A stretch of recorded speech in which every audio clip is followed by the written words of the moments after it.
This is a May Luna Media production. So today's episode is going to fuck with your identity in the best possible way because we need to talk about the fact that you are not one singular person.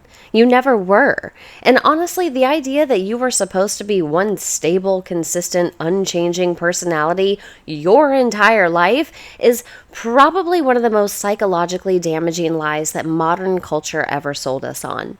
Because have you noticed how sometimes you feel wildly different versions of yourself? Like there's a version of you that can command a room like a goddamn oracle, and then there's a version of you that cries because somebody texted K with a period.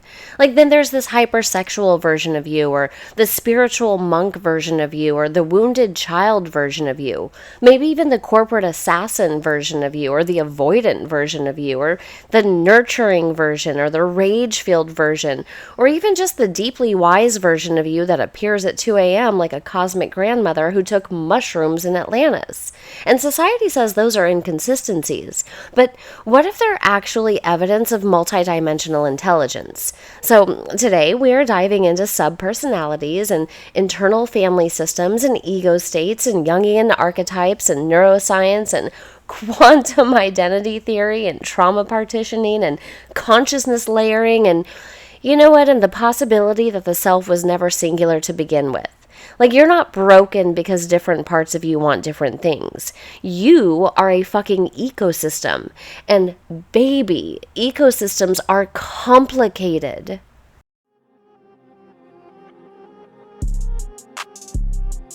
Welcome to the Synaptic Soul Podcast, where science meets spirit and they totally make out.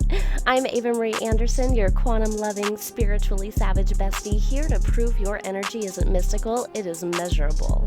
And oh, quick heads up, if you hear snoring or grunting or a dramatic sigh mid-download, that is not a ghost in the machine. It's just my Frenchie co-hosts, Rocky and Rambo, vibing at their own frequency. Let's dive in. One of the strangest things about being human is that we are somehow expected to believe that we're only one person, like one singular identity or one stable personality or one fixed self. And meanwhile, every single person listening to this podcast has had the experience of feeling like a completely different human being depending on the environment they're in, or even just the nervous system that they're in, or the memory that's being activated, or even just the hormones running through your body, or who you're just standing in front of. Like, you're one version of yourself when you're flirting, and you're a completely different one when you're grieving, another one when you're in the boardroom, and another one when you're alone at 2 a.m. listening to sad music and staring at the ceiling. And modern culture tells us that these contradictions mean that we're inconsistent. But what if consistency was never the goal? Like, what if consciousness itself was designed to be multifaceted? And here's where this gets fascinating, at least for me anyway. Neuroscience increasingly shows that there is no singular self-center inside the brain. Like, there's no little throne room where a tiny little you sits inside your skull pushing buttons like a biological CEO. Instead, the brain functions through networks, distributed systems that activate depending on context and survival relevance. Meaning that different versions of you are literally neurologically real. Like, that version of you that emerges during conflict is activating entirely different circuitry than the version of you holding a puppy or listening to music or making love or experiencing shame. It's different neurotransmitters, different hormonal cascades, different autonomic nervous system states, different perceptual filters, which means that identity is less like a statue and more like weather. And you know what, honestly, evolutionarily, that makes complete sense. Like, human beings survived because we adapted rapidly to changing environments. A rigid, singular identity would have been disastrous for survival. Like, you needed the multiple modes, the multiple emotional intelligences, and the multiple selves. Like, that nurturing self preserved community bonds, and the aggressive self protected territory, and that hypervigilant self scanned for danger. That sensual self ensured reproduction, and the mystical self searched for meaning during suffering. And then you've got your dissociative self protecting your psyche from the unbearable trauma. and your strategic self navigating hierarchy and survival. These weren't personality flaws. They were adaptive consciousness technologies. And this is exactly why modalities like internal family systems have become so revolutionary in psychology. So there's this dude, Richard Schwartz, and he proposed something that it initially sounded controversial, but now it's becoming increasingly validated through trauma science, and that is that the human psyche is naturally multiple. It's not fractured, it's not defective, but multiple. So IFS describes parts within us, and they call them managers and protectors and exiles and firefighters. They're different subpersonalities carrying different emotional jobs and survival strategies. Like, one part of you wants intimacy, but then another part of you panics when intimacy appears.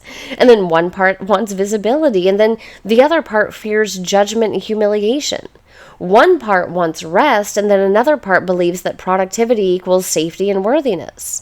And the reason why this feels so viscerally true when people first hear it is because most of us have already experienced internal conflict so fucking intense that it feels like a civil war.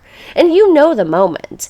It's that, I know this relationship is unhealthy, but another part of me can't let it go. Or I know I should leave this job, but another part of me is terrified. Or I know that I'm safe now, but my body still feels like danger is everywhere. And that's not weakness. It's competing internal selves operating simultaneously. And now, let's get quantum weird, because this is where things stop being merely psychological and they start becoming cosmically unsettling in the best way possible. So, in quantum mechanics, particles exist in superposition. You've heard me talk about this 1.5 million times, which means that multiple possible states exist simultaneously until interaction collapses the wave function into one observable reality. Now, imagine identity that way. So, what if you are not one fixed self, but a field of potential selves continuously collapsing into different expressions depending on the environment or emotional activation or nervous system state or social context and just conscious attention? Suddenly, personality becomes probabilistic. It's fluid, it's dynamic, it's context dependent. Like, the confident version of you exists, and the terrified version of you exists, and then the wildly abundant version of you exists, and then that whole fucking self-destructive version of you exists.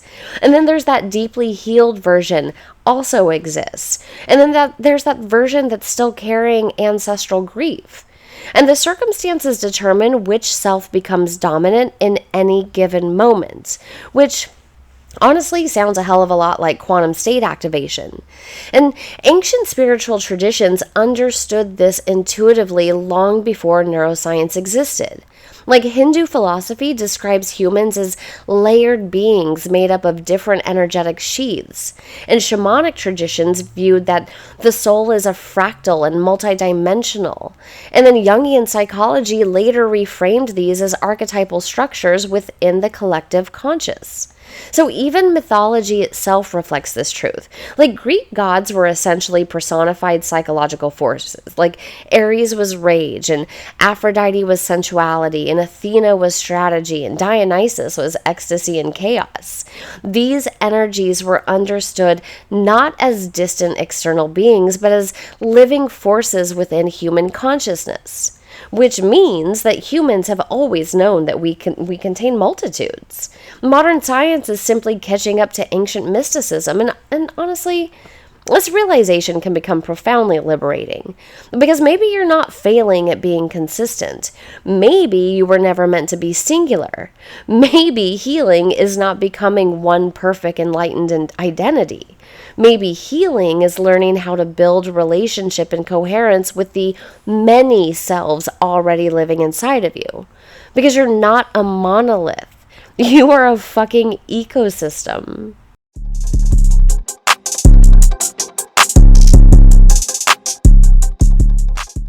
Let's just get this out of the way. Trauma doesn't just hurt you, it reorganizes you. And I think one of the biggest misconceptions people have about trauma is that they imagine it only as memory, like something bad that happened in the past that you just need to get over. But trauma is not simply an event. Trauma is an adaptation. It's the nervous system reorganizing itself around survival, which means that trauma literally changes the architecture of identity. And this is why people who have experienced chronic stress or abandonment or neglect or emotional abuse, unstable environments, or repeated betrayal often feel like they have multiple competing selves inside of them. Like one version wants closeness while another version immediately panics when somebody actually gets emotionally near. Like one part craves visibility and expansion while another part wants to disappear into the drywall the second that attention arrives. One part wants softness while another believes that softness equals danger.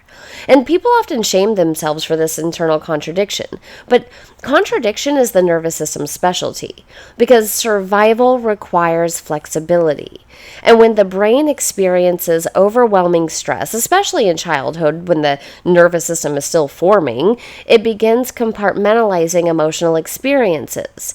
Like different selves emerge to handle different survival demands. And psychologists call this ego states or subpersonalities.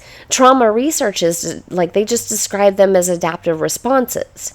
So in internal family systems, they call them protectors and exiles, but regardless of the terminology, the core truth remains the same. Your psyche learned to divide emotional labor in order to survive. Like one self learned hyper-independence because nobody came to help, and then another self learned people-pleasing because safety depended on keeping others emotionally regulated. And then another self learned perfectionism because mistakes led to punishment. And then there's yet another self learning dissociation because feeling fully present was unbearable.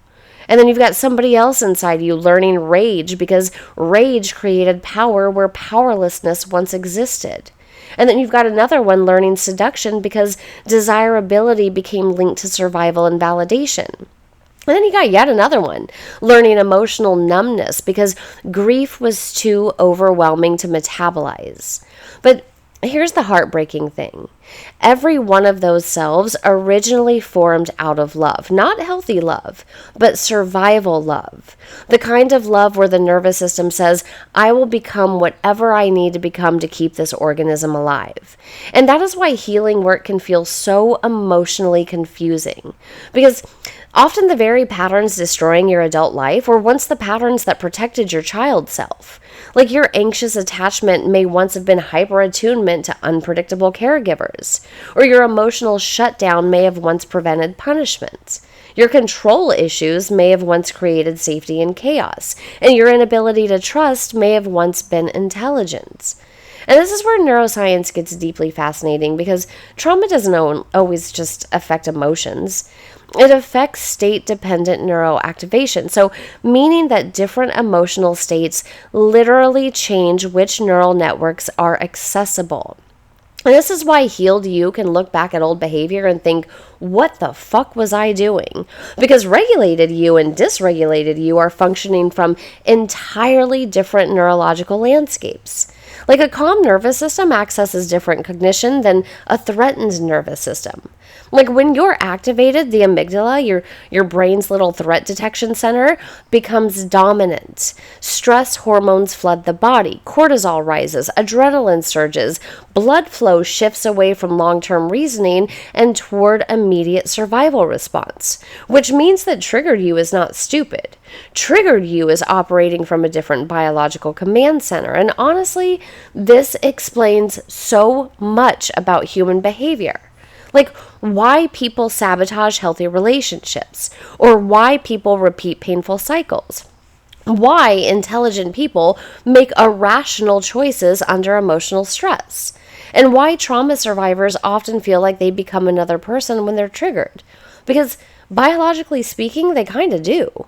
Now, let's take this into the quantum realm because this is where things start to become so fucking weird in the most delicious way possible.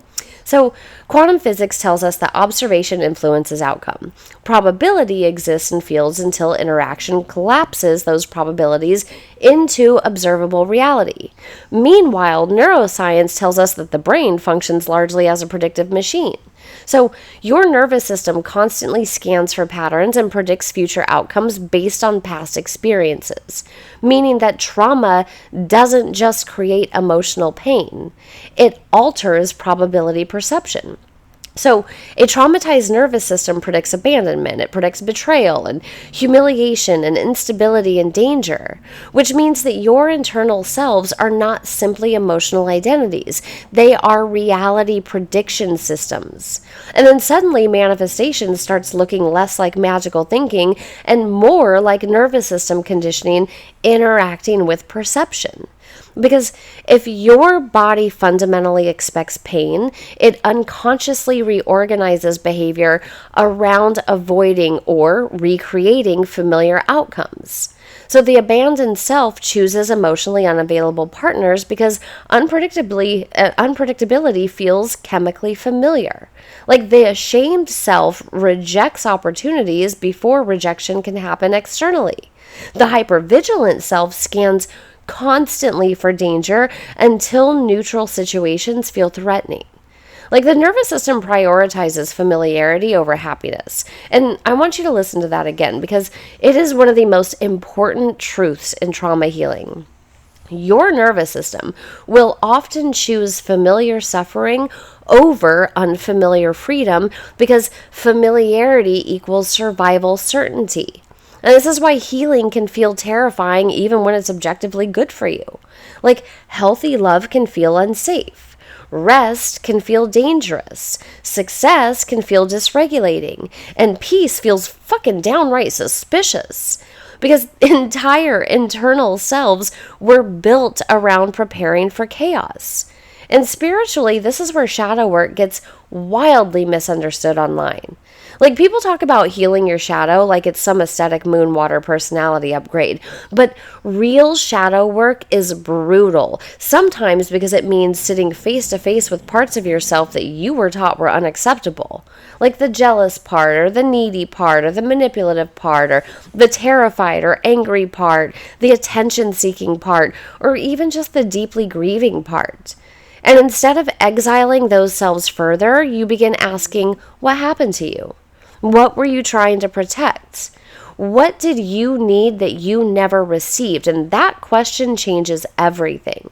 Because healing is not destroying your internal selves. It's helping them feel safe enough to stop running emergency survival protocols 24 fucking hours a day. And the wildest part, when those inner selves finally feel safe, many of the symptoms disappear naturally. And it's not because you forced yourself to become someone else. It's because your nervous system no longer needs to split itself apart just to survive existence.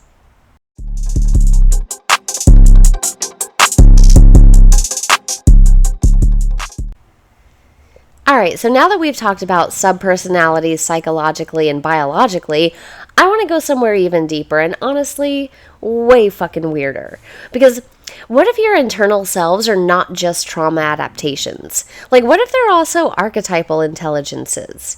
Like, what if consciousness itself was never designed to be singular in the first place? And this is where we start stepping into the territory where psychology and mythology and spirituality and quantum theory begin circling each other like they're all trying to remember something. Because listen, human beings across completely different civilizations somehow all arrived at nearly identical understandings of the psyche without ever speaking to each other. And that should bother us more than it does. Like, ancient Egyptians believed that the soul had multiple components. Hindu philosophy described layered consciousness bodies. The Kabbalah teaches multidimensional soul structures. Indigenous shamanic traditions spoke about soul fragmentation and spirit retrieval and parallel identities long before modern psychology existed. And then thousands of years later, modern psychology comes stumbling in like an intern who just discovered coffee and says, guys, we think people might have different parts inside of them. Like, duh, we fucking knew this. And one of the most important figures bridging psychology and mysticism was Carl Jung, who proposed the existence of archetypes, those universal symbolic patterns embedded within the collective unconscious. You got your mother, your warrior, your trickster, your sage, destroyer, the innocent, the lover, the mystic, the magician. These archetypes appear across mythology, religion, literature, dreams, and human fucking behavior, regardless of culture or geography. And then that raises a fascinating question. Like, how are entirely separate civilizations repeatedly generating these same psychological characters? Because maybe those archetypes are not invented. Like, maybe they're discovered. Maybe consciousness itself operates through reoccurring energetic patterns. And you know what? When you start studying people deeply enough, you realize that archetypes don't just exist symbolically. They feel alive. Like, you can feel when somebody's inner warrior takes over, when somebody drops into wounded child energy, or you can feel when somebody is operating from sage consciousness versus trickster chaos. Like, you can feel it in yourself. Like, there are moments where you become the seductress, and moments where you become the destroyer, and moments that you become the nurturing mother, even if you never had children. Like, there's those moments that you're the prophet, or you're the emotionally unavailable cryptid wandering through Target, dissociating under fluorescent lights. And the thing is that these states often arrive with entirely different emotional realities. Like, it's a different body language and perception and desires and even vocal tones, which means that archetypes may not simply be personality traits. They may be organized consciousness states. And now let's add some neuroscience into the mix because why the fuck not? So research into ego states and self-referential processing, good God, shows that different identity states activate different neural pathways. So brain scans have demonstrated measurable psychological differences between the different emotional states or trauma states and identity presentations. Like, your heart rate changes and your hormonal output changes and memory access changes and even pain tolerance changes, meaning that your selves are not imaginary. Your body biologically shifts depending on which self is dominant. And look, this starts sounding deeply similar to state switching models in quantum systems, because in quantum mechanics, systems exist in multiple potential states until interaction causes one probability to dominate. So physicists call it superposition, multiple realities existing simultaneously as probability fields. Now, obviously, human consciousness is not literally proven to function identically to like a subatomic particle. Like, we need to keep one foot grounded in science and not float fully into the girl who took mushrooms once and now she invented gravity. But metaphorically and philosophically, the parallels are fascinating. Because what if identity itself is probabilistic? Like, what if all your potential selves exist simultaneously, and then environment and attention and emotion and memory and trauma and consciousness, it all determines which version of you collapses into active experience? Like, the confident self exists. The grieving self exists. The abundant self exists. Your fucking terrified self exists. All of this exists. And depending on your state, one becomes foreground while others remain dormant in the background. This would explain why people often describe healing as becoming themselves again, even when the version emerging feels entirely new. Because perhaps healing is not creating a self. Maybe it's just gaining access to a previously unavailable state of selfhood. And spiritually, this has existed forever. Like, mystical traditions believe that humans exist simultaneously across multiple energetic dimensions. Some esoteric teachings propose that consciousness projects fragments of itself into various timelines or incarnations or identity experiences simultaneously, and this is what I personally believe. And then we've got even modern theories like the many worlds interpretation of quantum mechanics that suggest parallel realities might coexist as branching probabilities. And now, look, am I saying that your emotionally avoidant situationship self and your future fully healed soulmate self are in quantum variance, like maybe battling in some energetic group chat? You know what? Maybe. Honestly, at this point, nothing would surprise me. Because, look, consciousness itself remains one of the greatest unsolved mysteries in science. Like, neuroscience can't fully explain subjective awareness. There's no universally accepted explanation for how matter suddenly became self-aware. And some researchers even propose that consciousness may not be produced by the brain, but just filtered through it. Like, the brain is less of a generator and more of a receiver. And if that's true, then identity may be vastly larger than the small, socially constructed personality that we think we are. Which also explains why certain experiences feel bigger than the individual self. Like dreams that feel ancient, or instant soul recognition, or creative downloads that arrive fully formed. Maybe there's ancestral grief that doesn't seem entirely personal, or those psychedelic experiences where identity dissolves completely, or even those meditative states where boundaries of self disappear. Like maybe consciousness is not singular. Maybe it's layered, participatory, fractal. And this is why authenticity becomes such a spiritual act, because authenticity is not choosing one perfect identity and staying there forever. Authenticity is allowing the various truths within you to coexist without shame. The sensual self, the intellectual self, the grieving self, the sassy self, the chaotic self, all of those fucking selves. Like, you're not failing because you contain contradictions. You are experiencing consciousness exactly as it was designed.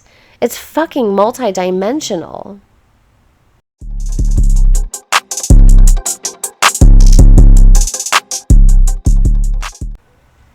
I know this sounds dramatic as hell, but just stay with me a little longer, because the deeper neuroscience goes, the more it starts sounding like spirituality. Like, your nervous system is not just helping you survive physical reality. It is actively determining which version of reality that you can perceive, and that changes everything.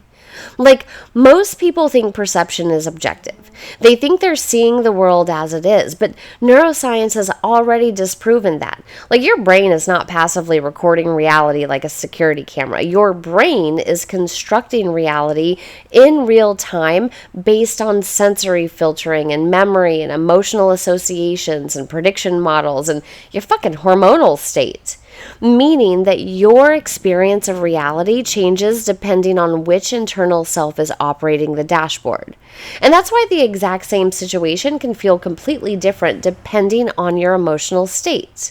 So when you're regulated and safe, the world feels expansive. Possibility exists, creativity flows, your intuition sharpens, and you feel connected to people. Beauty becomes more visible. You notice the synchronicities. Your future feels open. And then one nervous system trigger hits and suddenly the entire fucking universe changes texture. Like, everything now feels threatening, and your thoughts narrow and your body contracts and you assume rejection. You perceive hostility in neutral faces. You lose access to the imagination and the trust. Same reality, different nervous system. Which means that your nervous system functions less like a reaction machine and more like a dimensional filter. And look, that might be the closest bridge we currently have between science and spirituality, because spiritual traditions have always taught that consciousness determines experience. As within, so without. Change your vibration. The world reflects the state of your soul. Like, mystics weren't just using neuroscience terminology, but they were absolutely describing state-dependent perception. Modern science just gave us a different language for it. We've got polyvagal theory, pioneered by Stephen Porges, explaining how the autonomic system constantly scans for cues of safety or danger through a process called neuroception. Like your body is assessing reality before conscious thought even begins. That means that your nervous system is choosing which self comes online before you consciously realize it. So if your system detects safety, your social engagement system activates. Like, you're curious and connected and creative and relational and intuitive. But if your nervous system perceives threat, entirely different identities emerge. Like fight states create aggression and control, or flight states create anxiety and overthinking, and freeze states create numbness and dissociation. And then you got your fawn states creating the people-pleasing and self-abandonment, which means that many of your personality traits are actually nervous system states masquerading as identity. Listen to that again, because that realization can rearrange your entire understanding of yourself. Like, some people are not naturally avoidant. Some people are not naturally needy. Some people are not naturally hyper-independent. Some people are simply trapped in chronic survival activation. And when survival states become prolonged enough, they start feeling like who you are. But they aren't who you are. They're adaptive dimensional realities that your nervous system learned to inhabit. And now let's get into the weird quantum adjacent territory, because this is where science starts getting super fascinating. So quantum biology is an emerging field studying quantum effects within living organisms. So researchers have already discovered evidence of quantum coherence in photosynthesis and bird migration and enzyme reactions and all kinds of fucking shit. So some scientists are exploring whether microtubules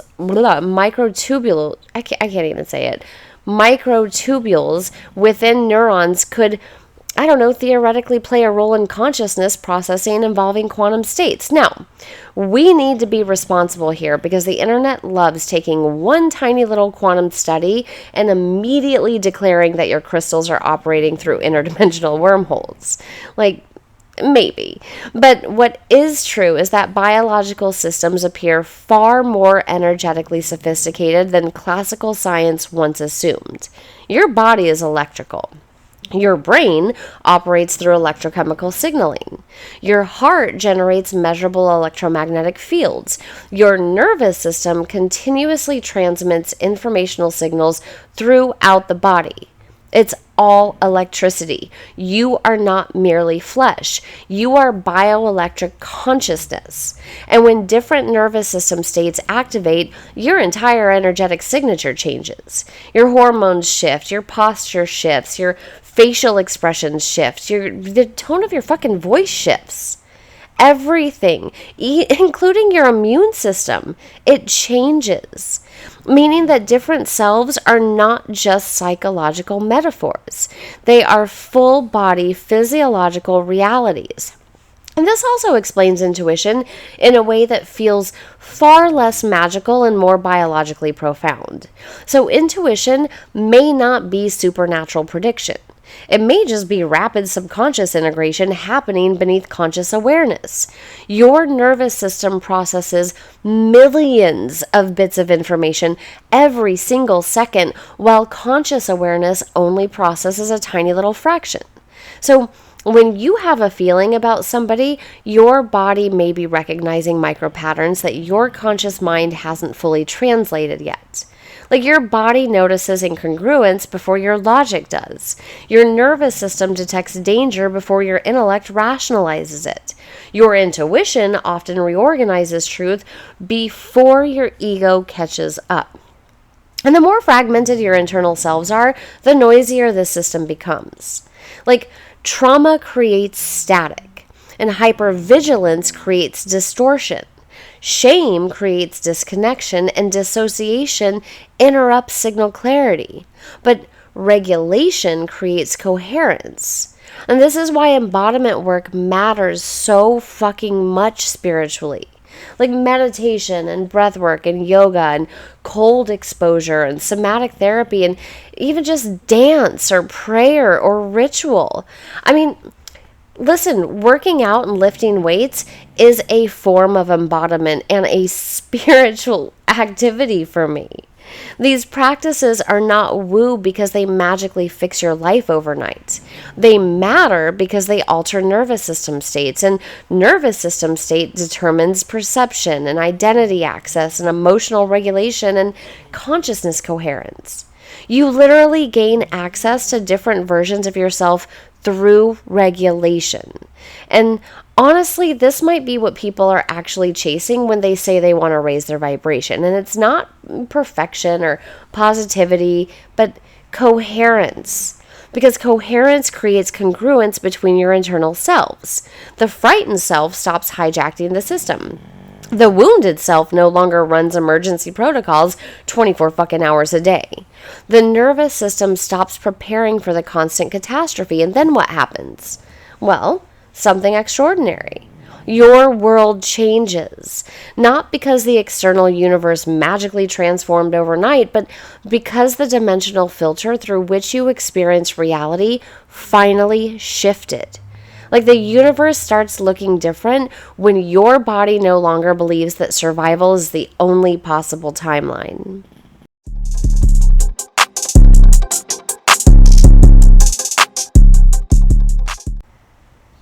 So, after all this, we arrive at the real question. If you're not one person, then who in the fuck are you? And honestly, I think this is where both psychology and spirituality begin pointing toward the same breathtaking truth. You are not any single identity living inside you. You are the awareness capable of witnessing all of them, and that is the difference. Because there's a version of you that panics. There's a version of you that seduces, one that hides and one that performs, one that dissociates and one that controls, one that sabotages and one that deeply loves. And then there's a version of you that wants to burn everything to the fucking ground and move to a forest and become an oracle with suspiciously good hair. And that's I'm talking about myself here. But none of those are your totality.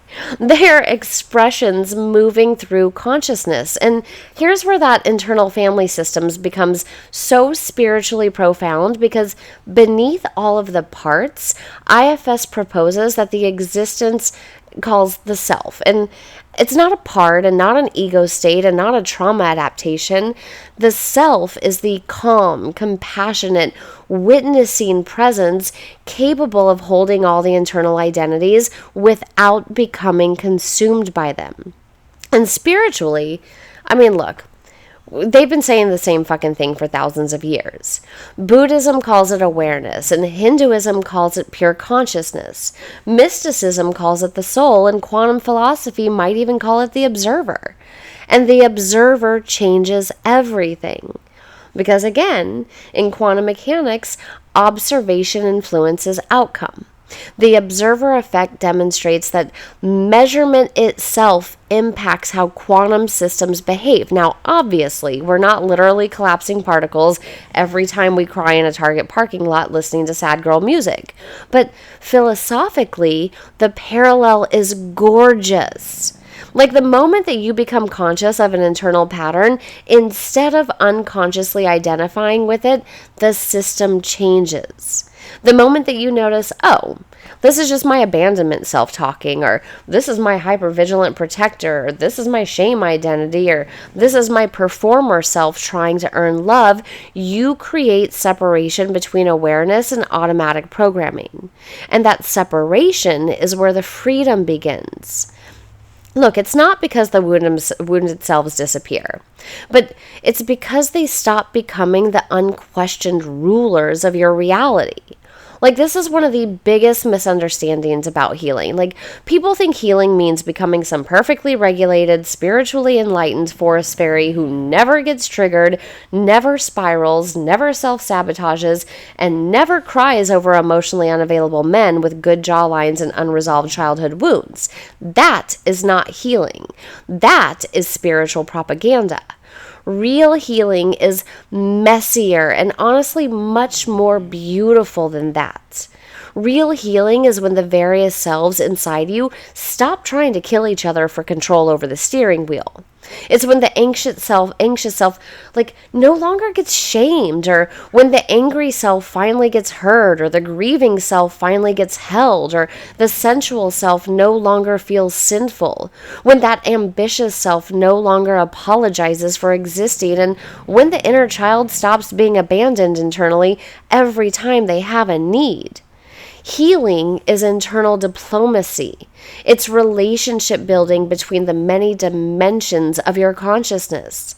Because the goal is never elimination. The goal is integration. And integration does not mean becoming singular. It just means becoming coherent. And that's the huge difference.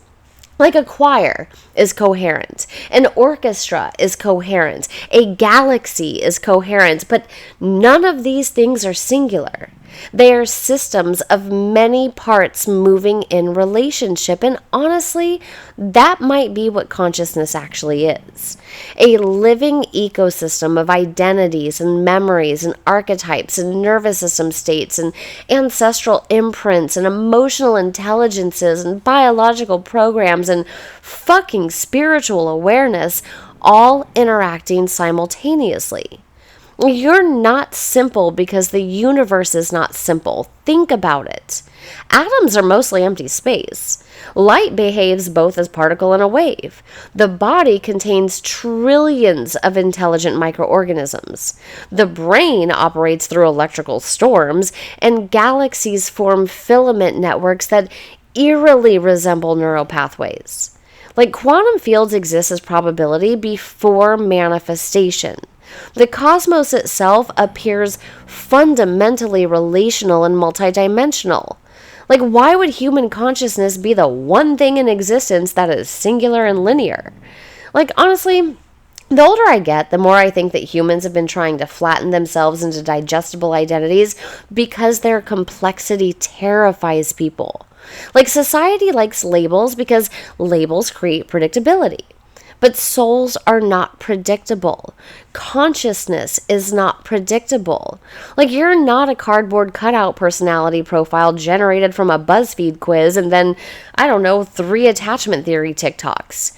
You are an evolving multidimensional phenomenon. And maybe that's why authenticity feels so powerful when we encounter it. Like, authentic people are not people who have one stable, polished identity all figured out forever. Authentic people are people who stop abandoning themselves. They allow contradiction. They allow complexity. They allow grief and joy to coexist. They allow softness and power to coexist. They allow science and spirituality to coexist. They allow the human and the cosmic aspects of themselves to sit at the same fucking table. That's real wholeness. Not perfection, permission. And that's why the diamond metaphor matters so fucking much here. A diamond is not beautiful despite its many facets. It's beautiful because of them. Like, each angle catches light differently. Each surface reflects something unique. Some facets remain hidden in shadow, while others blaze brilliantly depending on how the light hits, and that's you. Your sensual self, your mystical self, your wounded self, your powerful self, your grieving self, your visionary self, your terrified self, your becoming self. It's all facets, and it's all real. It's all part of the same extraordinary architecture. And maybe enlightenment isn't transcending your humanity. Maybe enlightenment is finally understanding that your contradictions were never evidence that you are broken. They were evidence that you are multidimensional the entire fucking time. You are never meant to become one thing. You are meant to become conscious of the constellation. A living prism, a nervous system made of stardust and memory, a multidimensional ecosystem wearing fucking skin. You're a quantum field pretending to be a person for just a little while.